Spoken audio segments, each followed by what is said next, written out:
It's now late summer. It's the 4th of August, and this great big dawn redwood has only been pruned once this year. You must be wondering why I have not pruned it. There are occasions when we deliberately do not prune. If you look around the nursery, like this great big Korean hornbeam for instance, I sometimes leave the shoots long if I'm to strengthen certain branches. So sometimes if you see in someone's collection that there are plants that are left unkempt, there may be a very good reason for it. I'm going to explain to you why I have left this to grow unkempt. But you can't leave it for too long. Now, as I said, I've only pruned this once. Normally in a year, a dawn redwood like this, I would prune 3, sometimes 4 times a year. But what I don't always do is constantly prune so that there's never any new growth. So there is new growth, plenty of it, about 6 or 8 inches long. And the reason for doing this is to strengthen the tree. So often you hear about trunk thickening, but people don't realize that trunk thickening is achieved in many ways. And one of the most common methods of doing, or certainly what I do, is to let things grow rampant so that the food from the leaves feeds back into the trunk and thickens the tree. So now that it's done its work, as I said, it's early August, it's beginning to become almost middle to late summer, and by September it will certainly be the end of summer, so I can prune back. So let me show you what I'm going to do. See, all these branches close to the trunk are deliberately left unpruned. But if you leave it unpruned for too long, the tree could lose its shape or lose its refinement. So this is about the right time to do the necessary work. So again, keep the trunk clean. Again, this one, I don't want it to be too untidy. I'm literally pruning it back to the original pad. Okay, some of these I noticed because it's so vigorous, it's popping up. I may have to rewire this branch because it's popping upwards. So I'm going to bring some thick wire later on and rewire this. So this is the pad pruned to get back to its proper original shape. Can you take cuttings off this, Peter? Yes, we do take cuttings, very easy. Dawn redwoods, in fact, grow so rapidly that from a fairly young plant you could get a nice thick trunk tree in next to no time. So let me continue showing it. I'm not going to show you the whole thing because there's no point just showing it. It's just to show you the basic principles. All this long growth, now that it's done its work, I'm going to prune it back. And there's a lot of refinement that could be done. I will in fact wire this and then show you the effect of wiring. As I say, from time to time we have to do this, especially now that this tree is not on exhibition or anything. You can leave it like this for a while. Same with this branch. Again, it's popping up a little bit, it needs to be brought back. I need an arrowhead shape, so broad there and narrow towards the tips.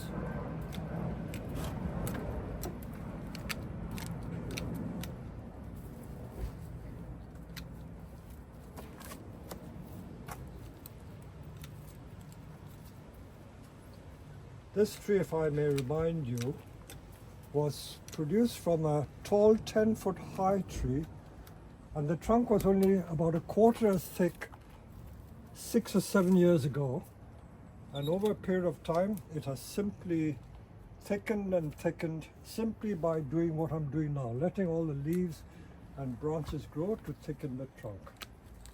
And I did air layer this tree twice, so I got 2 trees out of this.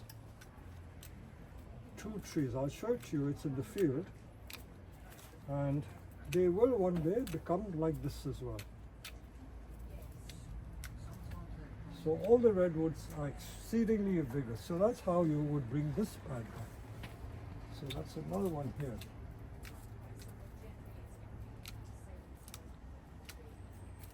Don't do this to trees that are not healthy.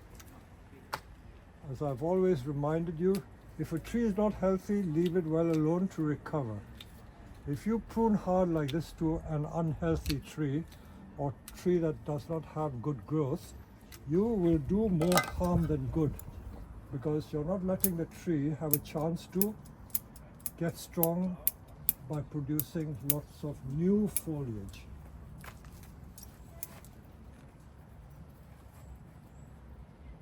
Look at all that.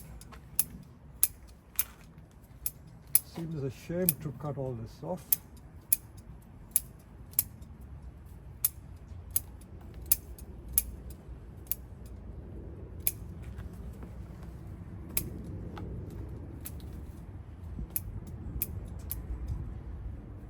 So this bottom two have been done.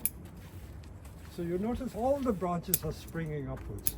There is one branch here, if you home in close, you see that there is wire on it, because I wired it early in the spring because it's popping up too much. So I have to take some radical action to stop it rising vertically.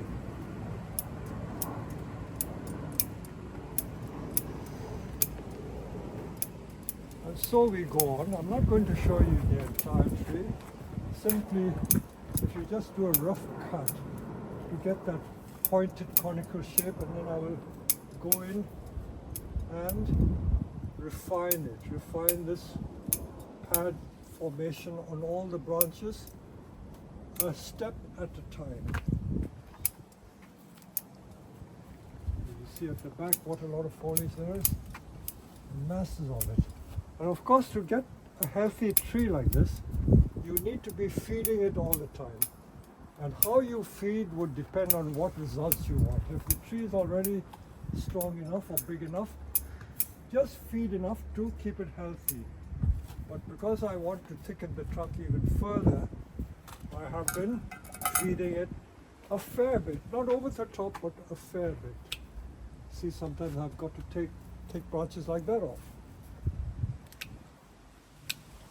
Very tempting to let everything grow at the extremities, and by not taking care of the overall shape, you will lose the shape. So I can't reach there, but I'm going to get that pointed effect. In fact, I can climb up. Okay. And you'll see from the side. Look at that. It's about 18 inches of new growth here. You don't want too much of that.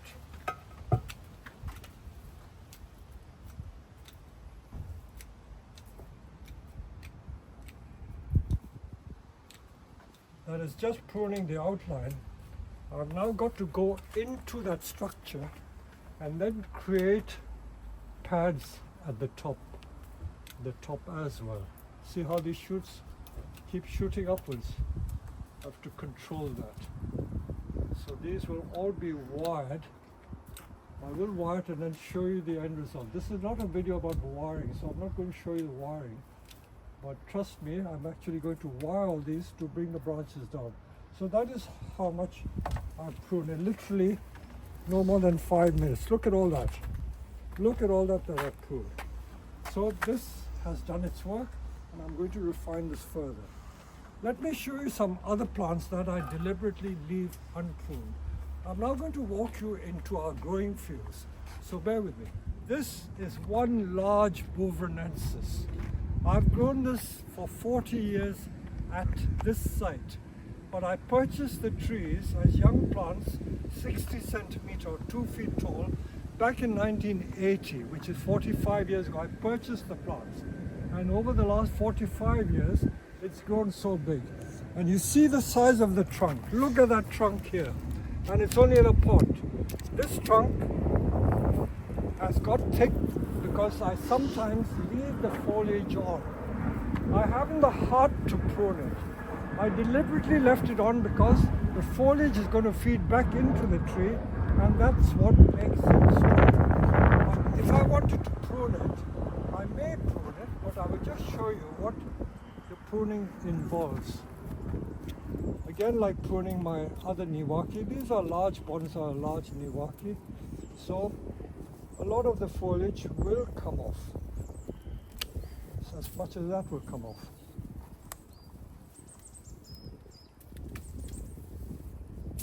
See the large chunks that are coming off.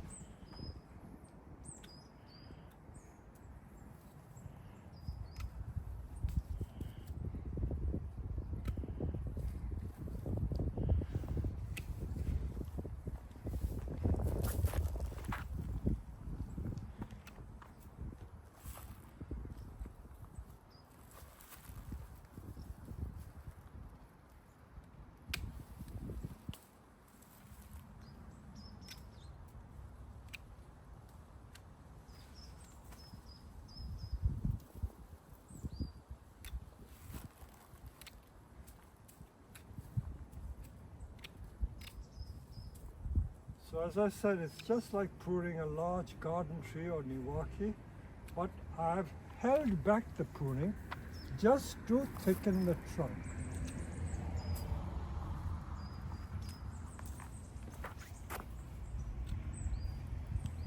So if I didn't want the trunk to thicken that much, that is the amount I prune on that pad, rather than leave it to grow dense like this. So I will eventually get through and do the entire tree, but I think it's thick enough. But for the last 2 years I have not pruned. I've not pruned deliberately because I just want the thing to strengthen and get very thick. I can just see, look at all that. I'm going to prune that sort of thing off. So a lot of this is going to come off. So you can see why it has been left.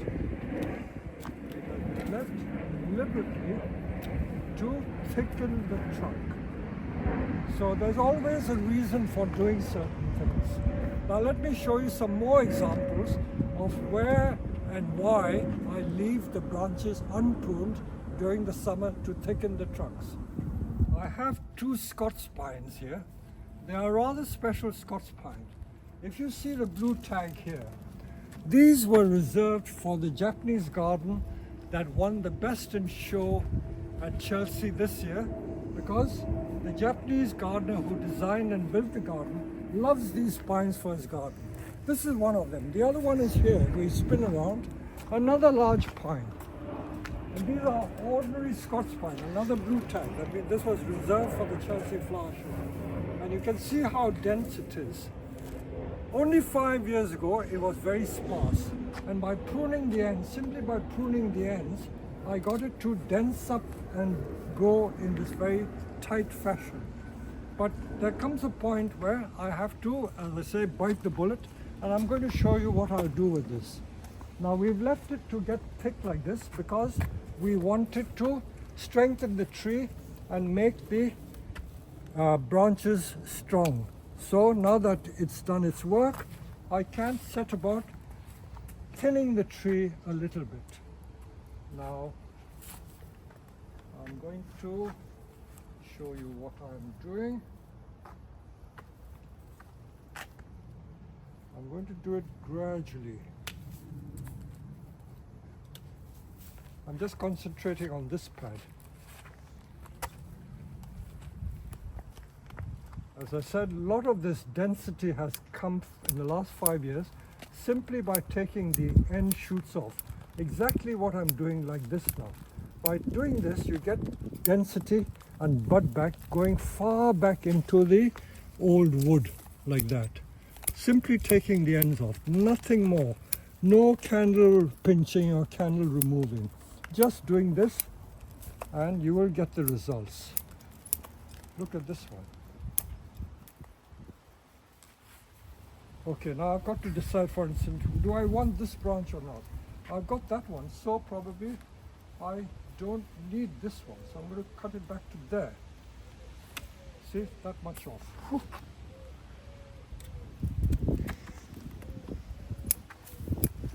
So there's a bit of artistic pruning But I'm now pruning back because I let it get strong to thicken the trunk and strengthen the tree. Now that it's done, I can do what I like to it.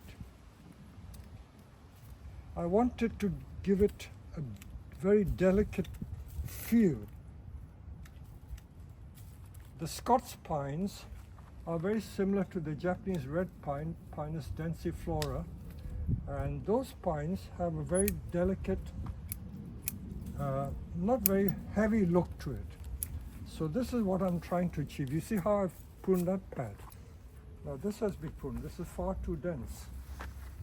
So, and let me see, this is hanging down. I probably don't need that one. That one is a bit too dense. I'm going to take that off. So as I say, there's some artistic pruning being done. Flat pads, anything hanging down, I'm taking off.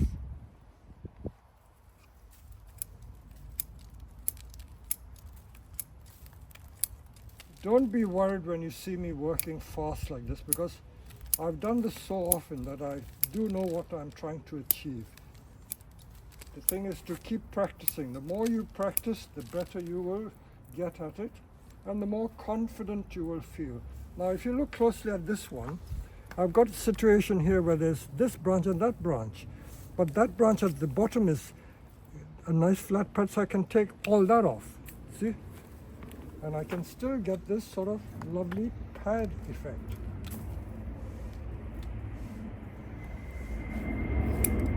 So I'm just chopping the ends off. No candle removal or anything of that sort. I don't need to do that. So that's become nice and delicate there. Now how about this one?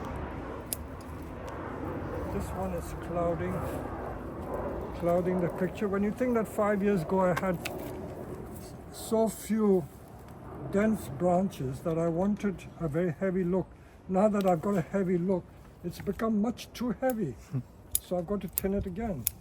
So that's the beauty of doing this. You're literally programming the tree to do whatever you like with it.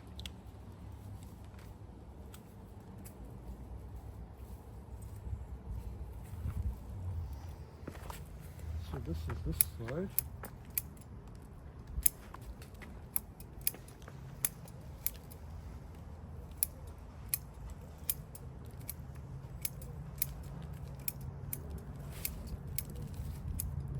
Different species of trees require different treatment.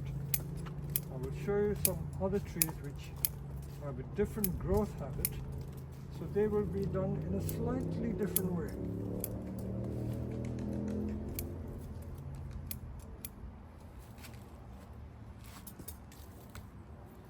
So this is very dense over here. I can take all those hanging branches off. There's a hanging branch there. Another hanging branch there.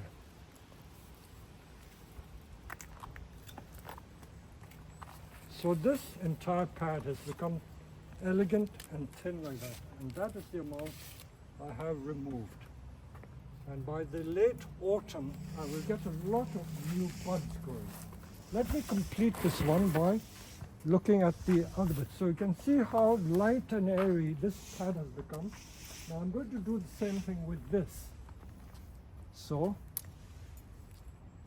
my trusty Felcos are always the most useful tool I find. See anything hanging too much, like this one hanging, I won't need this one, so I take this one off.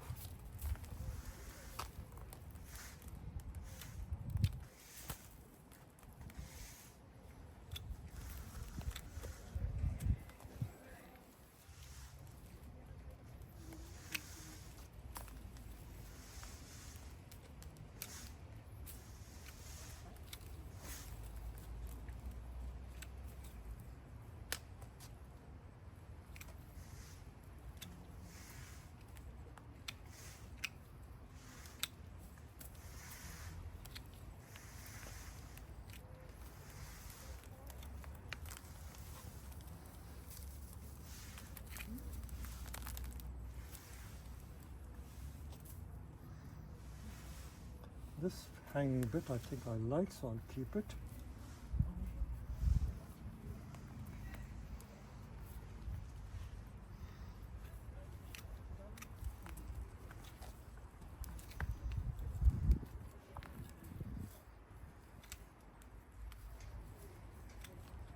I'm switching between these two tools. This is the pruning scissors, my favorite broad handle pruning scissors, because it's a sharper and more delicate tool. The Felco's helps to cut thicker branches. But as I say, there's no right and a wrong tool. Whichever suits your situation and preference, use that particular tool.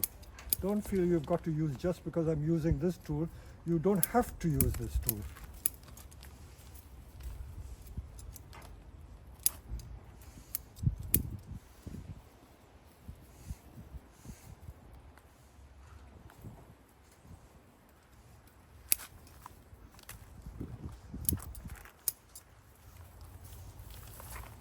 So I've tinned that pad. Now this back pad has to be tinned. I've got to consider whether I need to take this off, because this branch here is probably hiding the beauty of that line there.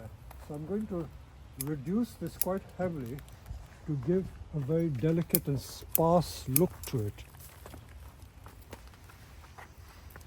That's too much, so I'll take that much off. Take all that off. Take that much off. Probably take that off. So I just have a tiny bit over here to give just a hint of a branch there. Showing off that structure.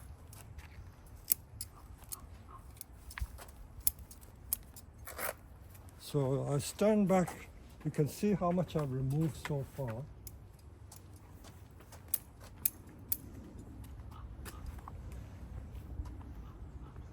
So you can see the beauty of that double line.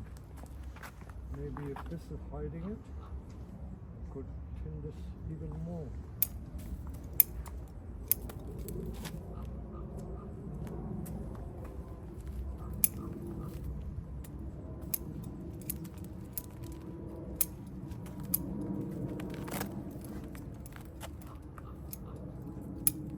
The Scots pine in the UK is one of the most satisfying species to use. And for those of you who live in countries like United States, in my brief visit in April, I saw a lot of native pines like the jack pine. That was a beautiful pine to work with.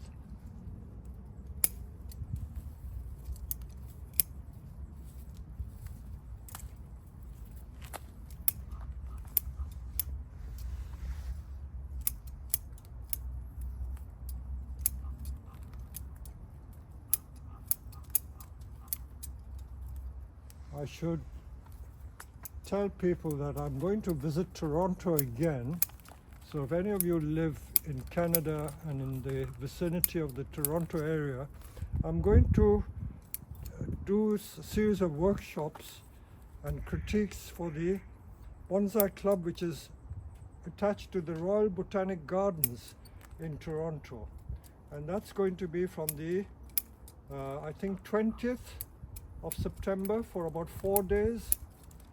If some of the other clubs are also interested, please get in touch with the RBG Bonsai group, because I will be there.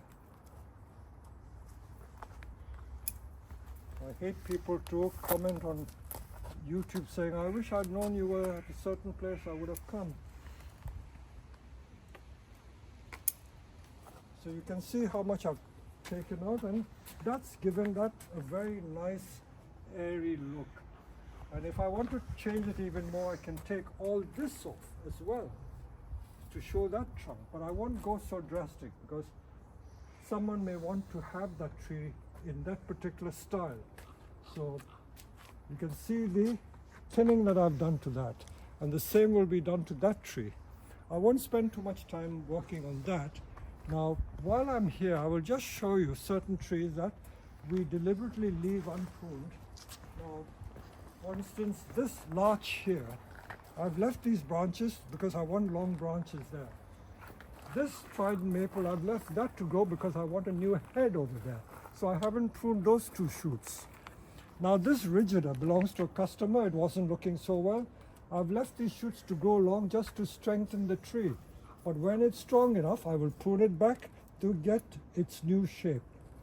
This is my famous old black pine which came into the UK in 1962, and it was repotted, and I let some of the candles grow, but I cut the candles back, so the candles have been cut back, so it's taking over into its new form and shape.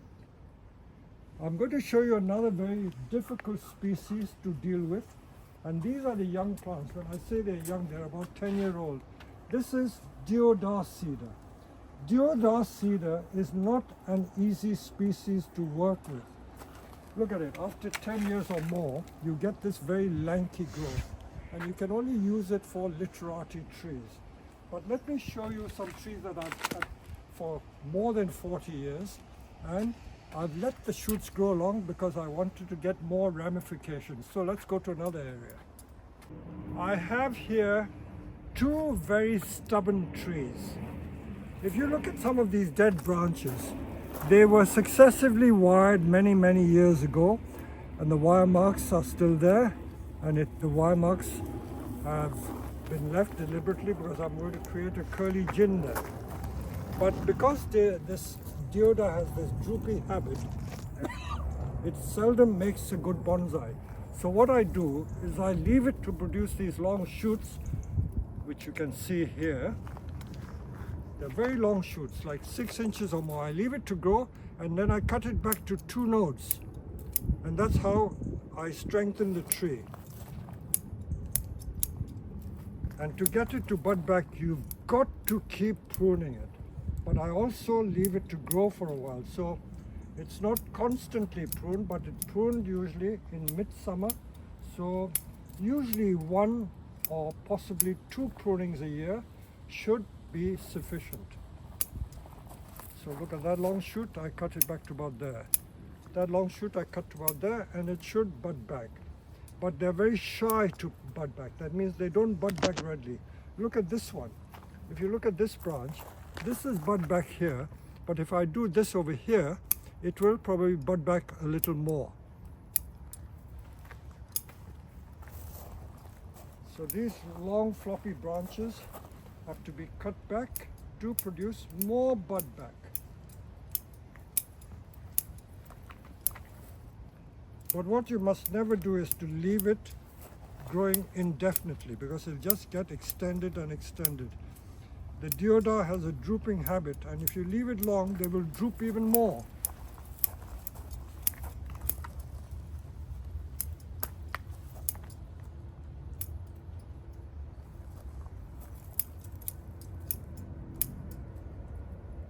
So that's all. I've grown this all year just to spend literally 1 minute to cut it back. Now the other one here, this is more promising, but you can see it hardly ever buds back. So this is getting a decent shape. Look at the size of the trunk. I've grown this for more than 45 years to get it to this size. And this was a branch taken up to create a new leader. And these are the pads which have been formed. So to get it to bud back more, I'm literally going to cut off virtually all the new growth, bar 1 bud. So if you don't understand what the 1 bud means, so this is a new growth. So that is 1 bud there, that's 2 buds. So I can cut it back to there. And that will cause even more bud back further back into the branch to form a thick, decent pad. So I've left it to grow, but there comes a time when we have to do the needful, which is to prune it back. I do it almost in my sleep without thinking, but there is method in what I'm doing. See, like that is growing back on itself. Because it's growing the wrong way, I can cut it back to there. This is going back the long way, take that off.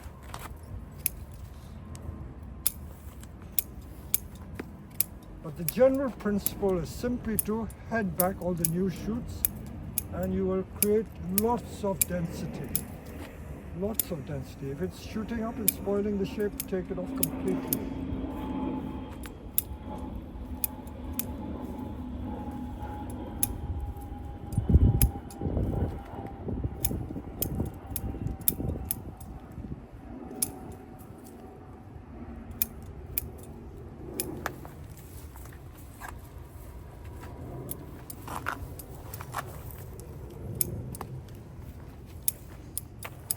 There are so many different types of cedars, and each species or variety behaves in a different way. The Atlantic cedar and the blue cedar, which is also an Atlantic cedar, is a tighter growing tree, not so floppy as this is. I will show you, we have one or two, but they are not as prolific as the deodar, which produces these long, straggly shoots.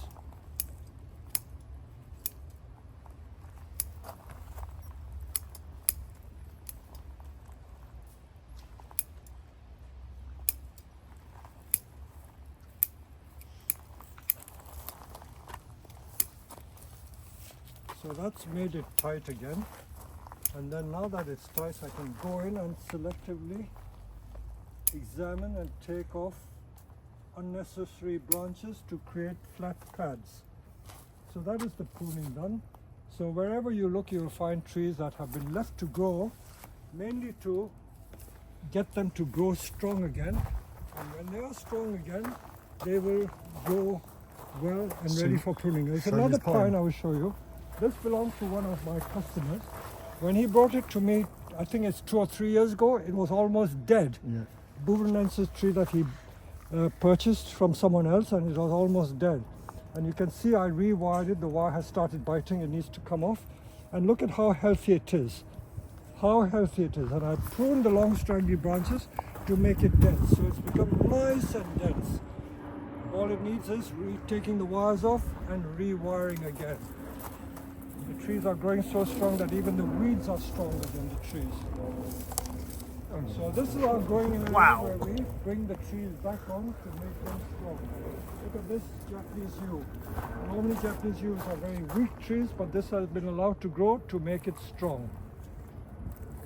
So I will show you one more example, and then this should give you some ideas to why we deliberately leave some trees unpruned.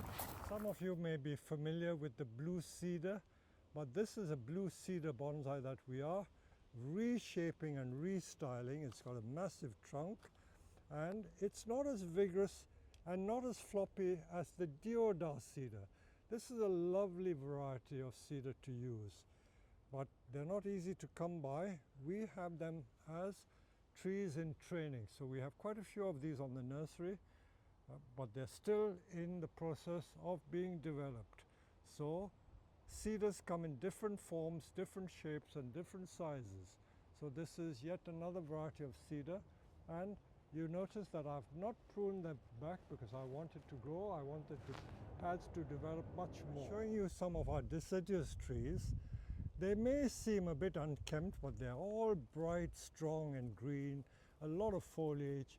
Look at that tree. It's almost like a blob, my proverbial expression of a blob, but it's ever so strong. All I need to do is spend about 5 minutes and create some layers between the pads, and it'll be bright as new. Again, the point I would like to make is that not all trees need to be in exhibition condition for 365 days in the year. There are times when trees need to have a holiday, as it were, so leaving them with all these lovely leaves and foliage gives them a holiday. Look at this larch. I could easily bring it back, but I'm strengthening the tree and letting it rest.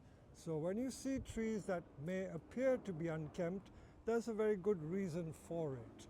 So let me conclude the video by showing you this great big dawn redwood, which we started the video with, and I'm going to conclude by showing you that quick prune I gave it. I decided not to wire the branches at the end.